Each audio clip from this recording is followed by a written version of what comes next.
오늘도 어김없이 새벽 5시 목욕탕 문을 여는 소리가 울려 퍼집니다. 아이고 또 하루가 시작이네. 60이 넘은 김판수 씨가 작은 한숨과 함께 목욕탕 안으로 들어섭니다. 서울 변두리 작은 동네 목욕탕 황금탕에서 벌써 15년째 때밀이로 일하고 있는 그였습니다. 아직 손님들이 오기 전 조용한 목욕탕 안에서 판수 씨는 하나하나 준비를 시작합니다. 물 온도 맞추고 수건들 정리하고 그의 손은 수십 년간 몸에 밴 습관처럼 척척 움직입니다. 때밀이 침대를 깨끗하게 닦고 대수건을 가지런히 정리하고 비누와 샴푸가 떨어지지 않았나 확인합니다. 누가 봐도 평범한 목욕탕 때밀이 아저씨의 모습이었습니다. 판수야, 오늘도 고생이 많겠다. 사장 최 씨가 인사를 건넵니다. 판수 씨는 묵묵히 고개만 끄덕이며 답합니다. 예, 사장님. 오늘도 열심히 하겠습니다. 그런데 이 평범해 보이는 아침에 판수 씨 자신도 모르는 거대한 변화가 시작되고 있었습니다. 바로 어젯밤 한 손님이 남긴 작은 메모 하나 때문이었습니다. 정말 감사했습니다. 선생님, 같은 분을 만나서 행운이었어요. 판수 씨는 그 메모를 주머니에서 꺼내 다시 한번 읽어봅니다. 그저 때나 밀어주는 일이라고 생각했던 자신의 손길이 누군가에게는 특별한 의미였다는 걸 처음으로 깨달은 순간이었습니다. 뭐 별거 아닌 일인데. 하지만 그의 가슴 한구석에서는 묘한 떨림이 일어나고 있었습니다. 오늘 하루도 그저 평범할 거라고 생각했지만 인생이란 정말 한순간에 바뀔 수 있는 것이었습니다. 어서 오세요. 오전 9시 첫 손님이 들어왔습니다. 안양에서 왔다는 중년 남성이었습니다. 아이고, 안양에서까지 오셨어요. 멀리서 고생하셨네요. 판수 씨는 언제나처럼 손님을 맞이했습니다. 하지만 이 손님은 조금 달랐습니다. 때밀이를 받으면서도 계속 판수 씨의 손놀림을 유심히 지켜보는 것이었습니다. 아저씨, 정말 잘하시네요. 어디서 배우신 거예요? 그냥 오래 하다 보니까요. 판수 씨는 겸손하게 답했지만 사실 그에게는 남들이 모르는 비밀이 있었습니다. 젊은 시절 그는 한의원에서 일했던 경험이 있었습니다. 인체의 경혈과 근육의 흐름을 꿰뚫고 있었던 것입니다. 판수 씨는 먼저 손님의 긴장을 풀어주기 위해 가벼운 대화를 나눴습니다. 어르신, 평소에 운동 많이 하시나 봐요. 아니에요, 그냥 회사 일만. 그럼 어깨가 많이 뭉치셨을 텐데요. 그리고 나서 판수 씨는 조심스럽게 대수건을 손님의 몸에 대기 시작했습니다. 하지만 이때부터 뭔가 달랐습니다. 갈비뼈 부위에서는 손을 완전히 밀착시켜 부드럽게 문질렀고 아킬레스건 부분에서는 손날을 세워서 정교하게 작업했습니다. 가슴 부위에 올 때는 손을 오목하게 만들어 예의를 지켰고 배꼽 주변은 중지로 살짝 파주듯이 섬세하게 처리했습니다. 이게 뭐예요? 정말 깨끗하게 나오네요. 손님이 자신의 때를 보고 깜짝 놀랐습니다. 일주일에 한 번씩 코박코박 목욕탕에 온다던 그였는데 이렇게 많은 때가 나올 줄 몰랐던 것입니다. 숨은 때도 있거든요. 이렇게 손 모양을 바꿔가면서 하면 판수 씨의 손이 마치 피아노 연주자처럼 계속 모양을 바꿔가며 움직였습니다. 손바닥, 손날, 손가락 끝까지 모든 부분을 활용하는 입체적인 기법이었습니다. 우와, 정말 시원해요. 어디서 이런 기술을 배우신 거예요? 손님이 감탄하며 물었습니다. 판수 씨는 당황스러웠습니다. 자신도 모르게 옛날 실력이 나온 것이었습니다. 그냥 경험상 그런 것 같아서요. 하지만 그 순간 옆에서 지켜보던 다른 때밀이들의 시선이 예사롭지 않았습니다. 특히 나이가 제일 많은 박 기사는 못마땅한 표정으로 중얼거렸습니다. 쯧쯧, 괜히 잘난 척하고 있네. 때밀이가 무슨 의사야? 하지만 손님의 반응은 놀라웠습니다. 때를 다 밀고 난 후 그는 판수 씨에게 다가와 조용히 말했습니다. 아저씨, 혹시 명함 있으세요? 제가 지인들에게 꼭 추천하고 싶어서요. 명함이요?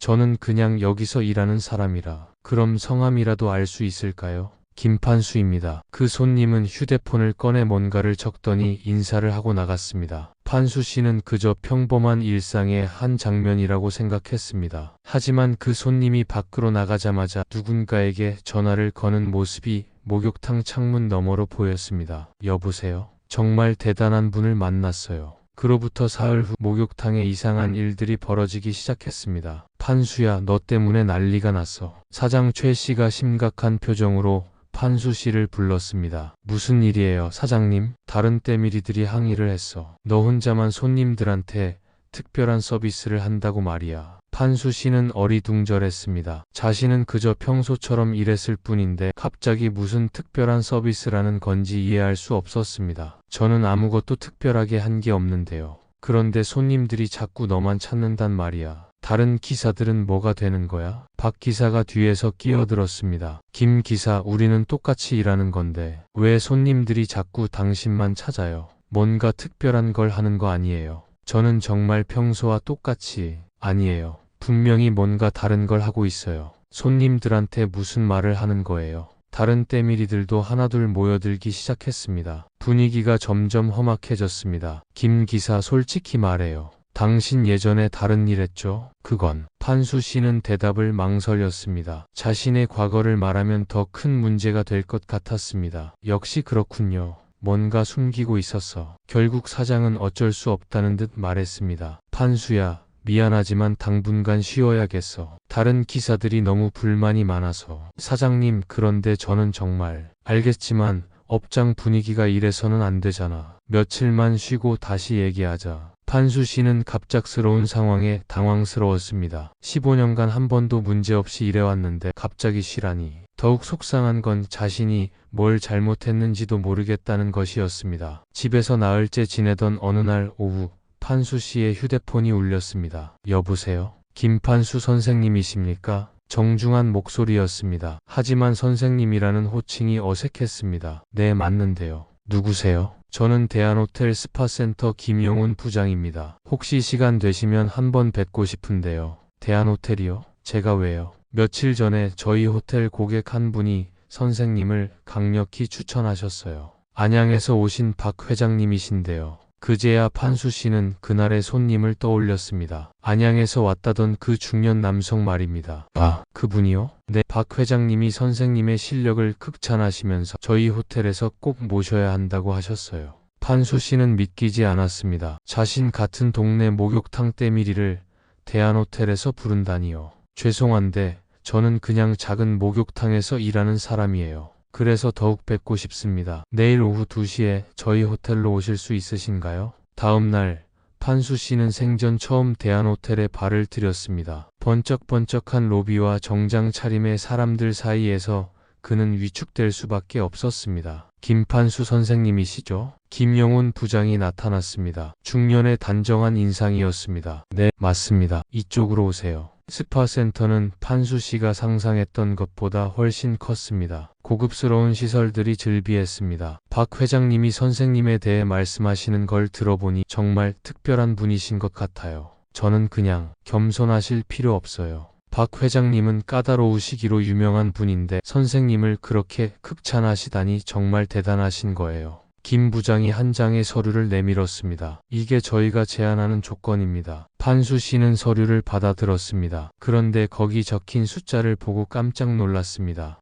이게 월급이에요? 네, 기본급이 400만 원이고 인센티브까지 합치면 월 600만 원 정도 될 것 같아요. 판수 씨의 현재 월급은 150만 원이었습니다. 4배가 넘는 금액이었습니다. 하지만 저는 정말 특별한 기술이 있는 게 아니에요. 선생님, 박 회장님이 이런 말씀을 하셨어요. 그분은 단순히 때를 미는 게 아니라 몸의 소리를 들어주는 분이다라고요. 하지만 좋은 소식에는 항상 시련이 따르는 법입니다. 판수 씨가 대한호텔의 제안을 고민하고 있을 때 예상치 못한 일이 벌어졌습니다. 여보세요, 김 기사님? 낯선 번호에서 온 전화였습니다. 네, 맞는데요. 저는 동네 신문사 기자 이민수라고 합니다. 혹시 인터뷰 요청드려도 될까요? 인터뷰요? 저 같은 사람을 왜요? 목욕탕 때밀이에서 특급 호텔 스파 전문가로 스카우트 된다는 소식을 들었거든요. 정말 대단한 성공 스토리 아닌가요? 판수 씨는 당황했습니다. 아직 호텔의 제안을 받아들이기로 결정한 것도 아닌데 벌써 소문이 났다니요.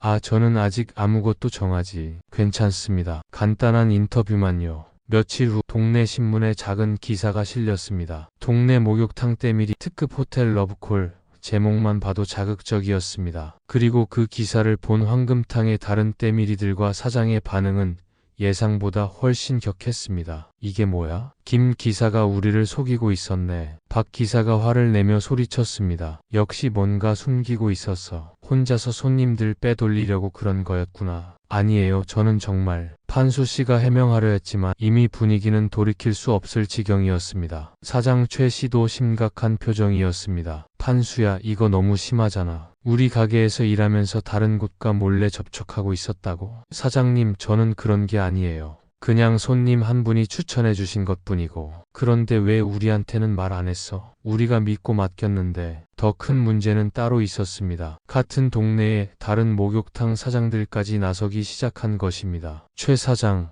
당신네 가게 때밀이가 우리 손님들까지 빼가려고 한다던데. 우리도 피해를 봤어요. 손님들이 자꾸 그 김 기사 있는 목욕탕을 묻는단 말이에요. 상황은 점점 악화되었습니다. 판수 씨는 어느 쪽에서도 환영받지 못하는 상황이 되었습니다. 일주일 후 대한호텔에서 다시 연락이 왔습니다. 김 선생님, 어떻게 생각하고 계시는지요? 김영훈 부장의 목소리였습니다. 사실 좀 복잡한 상황이 생겨서요. 혹시 무슨 문제라도 있으신가요? 판수 씨는 자신의 상황을 솔직하게 털어놓았습니다. 동료들의 오해, 사장의 불신, 동네의 시선까지. 그렇다면 한 가지 제안이 있습니다. 내일 저희 호텔에서 시연회를 해보시는 게 어떨까요? 시연회요? 네, 박 회장님을 비롯해서 몇 분의 고객들 앞에서 선생님의 실력을 보여주시는 거예요. 그리고 황금탕 사장님과 동료분들도 모시겠습니다. 판수 씨는 망설였습니다. 하지만 이것이 오해를 풀 수 있는 유일한 방법일 것 같았습니다. 알겠습니다. 해보겠습니다. 다음날 대한호텔 스파센터에는 특별한 자리가 마련되었습니다. 박 회장을 비롯한 호텔 고객 5명 그리고 황금탕의 사장과 때밀이들이 모였습니다. 자, 그럼 김판수 선생님의 시연을 시작하겠습니다. 김 부장의 안내에 따라 판수 씨가 나섰습니다. 첫 번째 고객은 60대 남성이었습니다. 어디 좀 불편하신 곳이 있으세요? 허리하고 어깨가 좀. 판수 씨는 조심스럽게 손을 대기 시작했습니다. 그런데 이상했습니다. 평소와 달리 긴장해서 손이 떨렸습니다. 김 기사, 평소처럼 해봐. 박 기사가 비아냥거리는 목소리로 말했습니다. 그 순간 판수 씨는 깨달았습니다. 자신이 무엇 때문에 이 일을 하고 있는지를. 죄송합니다. 다시 시작하겠습니다. 이번에는 달랐습니다. 판수 씨는 고객의 몸에 손을 대면서 조용히 말했습니다. 어르신, 이 부분이 많이 뭉쳐있네요. 아마 스트레스를 많이 받으시나 봐요. 어떻게 알았지? 몸이 말해주거든요. 이렇게 손을 대고 있으면 어디가 힘들어하는지 느껴져요. 판수 씨의 손이 정확한 지점들을 찾아갔습니다. 경혈을 짚어주고 근육의 흐름을 따라 자연스럽게 풀어주었습니다. 우와, 정말 시원해지네요. 고객의 감탄성이 터져나왔습니다. 다른 사람들도 놀란 표정으로 지켜보았습니다. 두 번째, 세 번째 고객도 마찬가지였습니다. 판수 씨는 각각의 몸 상태를 정확히 파악하고 그에 맞는 방법으로 마사지를 해주었습니다. 이건 단순한 때밀이가 아니네요. 박 회장이 감탄하며 말했습니다. 선생님은 정말 치료사의 손을 가지고 계시는군요. 그제야 황금탕 사람들도 이해하기 시작했습니다. 판수 씨가 한 것은 단순히 잘난 척이 아니었습니다. 정말로 남다른 실력이 있었던 것입니다. 이건 예술이네요. 다른 때밀이 중 한 명이 중얼거렸습니다. 판수 씨의 손놀림을 보고 있으니 정말 피아노를 연주하는 것 같았습니다. 손바닥으로 넓은 면을 다루다가 손날로 세밀한 부분을 처리하고 손가락 끝으로 경혈을 정확히 짚어내는 모습이 경이로웠습니다. 어르신들 몸에서 이렇게 많은 때가 나올 줄 몰랐어요. 호텔 직원 중 한 명이 놀라며 말했습니다. 겉으로는 깨끗해 보였던 고객들에게서 상당한 양의 노폐물이 제거되었던 것입니다. 마지막 시연이 끝난 후 사장 최 씨가 다가왔습니다. 판수야, 미안하다. 내가 잘못 생각했어. 아니에요, 사장님. 저도 설명을 제대로 못했어요. 박 기사도 머리를 긁적이며 말했습니다. 김 기사, 내가 너무 심했나 보네. 근데 정말 어디서 배운 거야? 사실 젊을 때 한의원에서 일한 적이 있어요. 그때 침구학이랑 경혈 마사지를 배웠거든요. 그럼 왜 그걸 진작 말 안 했어? 과거 얘기를 하면 괜히 우울해 보일까 봐서요. 그냥 평범하게 살고 싶었어요. 시연회 후 일주일 뒤 놀라운 일들이 연달아 벌어졌습니다. 먼저 대한호텔에서 정식 계약서가 도착했습니다. 월급 400만 원의 인센티브 그리고 추가로 직원 교육 프로그램에 강사 수당까지 포함되어 있었습니다. 김판수 선생님을 저희 스파센터의 수석 테라피스트로 모시고 싶습니다. 김영훈 부장이 정중하게 제안했습니다. 수석 테라피스트요? 네. 다른 직원들에게 한국 전통 마사지를 가르쳐 주시고 VIP 고객들을 전담해 주시면 됩니다. 더 놀라운 것은 황금탕에서도 제안이 온 것이었습니다. 판수야, 우리 가게를 키워보자. 사장 최 씨가 말했습니다. 키운다는 게요? 내가 있으면 손님들이 더 많이 올 거 아니야. 그래서 생각해 봤는데 내가 대한호텔에서 배운 것들을 우리 가게에도 적용해 보면 어떨까? 그런데 제가 호텔로 가면 아니야, 호텔은 주중에 가고 주말에는 우리 가게에서 특별 프로그램을 운영하는 거야. 어때? 사장은 구체적인 계획을 설명했습니다. 주말마다 전통 마사지 체험 프로그램을 운영하고 판수 씨가 다른 때밀이들에게 기술을 가르쳐 주는 것이었습니다. 수익은 3대 7로 나누자. 내가 7, 가게가 3. 놀라운 조건이었습니다. 지금까지 받던 월급의 2배가 넘는 수입이 예상되었습니다. 정말 괜찮으세요? 당연하지. 너 덕분에 우리 가게도 유명해졌잖아. 실제로 신문 기사 이후 황금탕에는 문의 전화가 계속 오고 있었습니다. 하지만 가장 감동적인 것은 동료들의 변화였습니다. 김 기사, 나도 좀 가르쳐줘. 박 기사가 부끄러운 듯 말했습니다. 나이 먹어서 새로 배우기 쉽지 않겠지만 손님들한테 더 좋은 서비스를 해주고 싶어. 다른 때밀이들도 마찬가지였습니다. 시기하고 질투하는 대신 함께 배우고 성장하려는 마음으로 바뀌었습니다. 석 달 후 판수 씨의 일상은 완전히 바뀌어 있었습니다. 주중에는 대한호텔에서 VIP 고객들을 상대하고 주말에는 황금탕에서 특별 프로그램을 운영했습니다. 그리고 매주 화요일 저녁에는 다른 때밀이들에게 기술을 가르쳐 주었습니다. 오늘은 어깨 부위 마사지와 피아노 기법에 대해 배워보겠습니다. 작은 강의실에서 5명의 동료들이 열심히 듣고 있었습니다. 처음에는 어색했지만 이제는 서로에게 소중한 시간이 되었습니다. 중요한 건 부위별로 손 모양을 바꾸는 거예요. 갈비뼈 같은 뼈 부위는 이렇게 밀착시키고, 판수 씨가 직접 시연하며 설명했습니다. 아킬레스건은 손날을 세워서 배꼽 주변은 중지로 살짝 파주듯이, 그리고 가슴 부위는 항상 예의를 지켜서 손을 오목하게 만들어야 해요. 김 기사 덕분에 나도 손님들한테 칭찬받는 일이 많아졌어. 특히 그 피아노 기법 말이야. 박 기사가 웃으며 말했습니다. 손가락을 이렇게 활용하니까 정말 때가 더 잘 나오더라고요. 우리 모두 함께 발전하는 거죠. 판수 씨도 미소를 지었습니다. 어느 날 저녁, 집으로 돌아가는 길에 판수 씨는 작은 카페에 들렀습니다. 그곳에서 뜻밖의 사람을 만났습니다.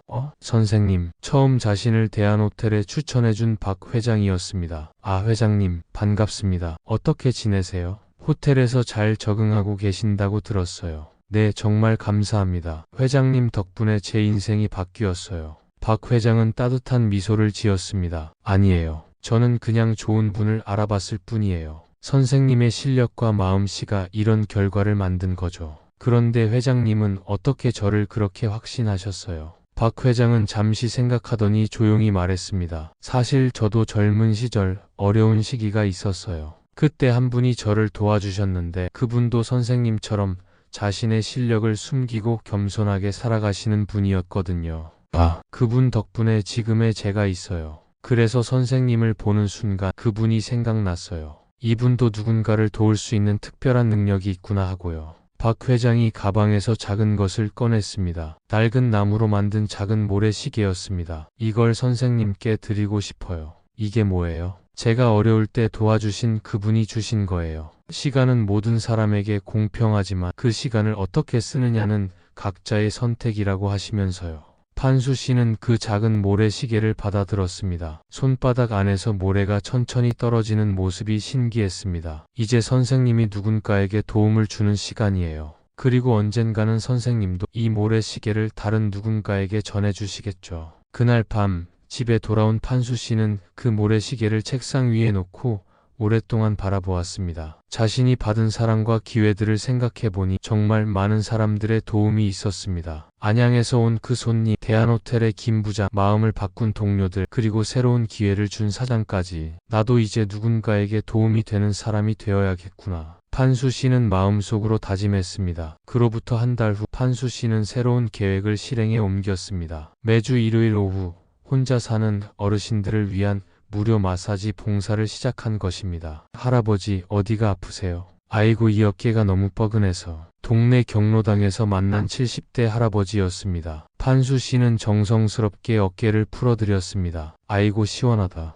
젊은이 고맙네. 천만에요. 제가 받은 사랑을 나누는 거예요. 그 모습을 지켜보던 다른 할머니, 할아버지들도 하나둘 다가왔습니다. 나도 좀 해줘. 허리가 아픈데. 판수 씨의 일요일 오후는 이렇게 바쁘고 행복하게 채워졌습니다. 어느 일요일 봉사를 마치고 나오는데 한 할머니가 다가오셨습니다. 젊은이 정말 고마워. 그런데 이런 좋은 일을 왜 혼자 해? 다른 사람들도 같이 하면 더 좋을 텐데. 그 말을 듣고 판수 씨는 깨달았습니다. 혼자만 잘하는 것보다는 함께 하는 것이 더 의미 있다는 걸. 그래서 다음 주부터는 황금탕의 동료들도 함께 봉사에 참여하게 되었습니다. 박 기사를 비롯해 4명의 때밀이들이 매주 일요일마다 경로당을 찾았습니다. 우리가 받은 기술을 이렇게 나누니까 더 보람있네. 박 기사가 뿌듯한 표정으로 말했습니다. 맞아요. 기술이란 게 나누면 나눌수록 더 커지는 것 같아요. 6개월이 지나자 이들의 봉사는 동네에서 소문이 났습니다. 그리고 다른 목욕탕의 때밀이들도 합류하기 시작했습니다. 김 선생님, 우리도 배우고 싶어요. 물론이죠. 함께해요. 이제 매주 일요일 경로당에는 15명의 자원봉사자들이 모였습니다. 모두 판수 씨에게서 시작된 작은 움직임이었습니다. 어느 날 저녁, 집에서 그 모래시계를 바라보며 판수 씨는 생각했습니다. 시간은 정말 신기한 것 같다. 언젠가는 내가 받은 이 모래시계도 다른 누군가에게 전해주는 날이 오겠지. 그리고 그는 확신했습니다. 자신이 받은 사랑의 순환은 계속될 것이라고. 작은 친절이 큰 변화를 만들고 그 변화가 또 다른 누군가의 인생을 바꿀 것이라고. 모래시계 속 모래가 마지막 한 알까지 떨어지는 걸 보며 판수 씨는 조용히 웃었습니다. 인생에서 가장 소중한 것은 돈이나 명예가 아니라 누군가에게 도움이 되는 따뜻한 마음이라는 걸 이제야 깨달았습니다. 그리고 내일 또 누군가의 몸과 마음을 어루만져줄 자신의 손을 바라보며 감사한 마음으로 하루를 마무리했습니다. 1년 후 판수 씨의 이야기는 지역 방송에도 소개되었습니다. 동네 목욕탕에서 시작된 나눔의 기적이라는 제목으로요. 하지만 판수 씨에게 가장 소중한 것은 여전히 매주 일요일 할머니 할아버지들의 고맙다는 인사였습니다. 그리고 책상 위의 작은 모래시계는 오늘도 조용히 시간을 재고 있습니다. 누군가에게 전해질 그날을 기다리면서 말이죠.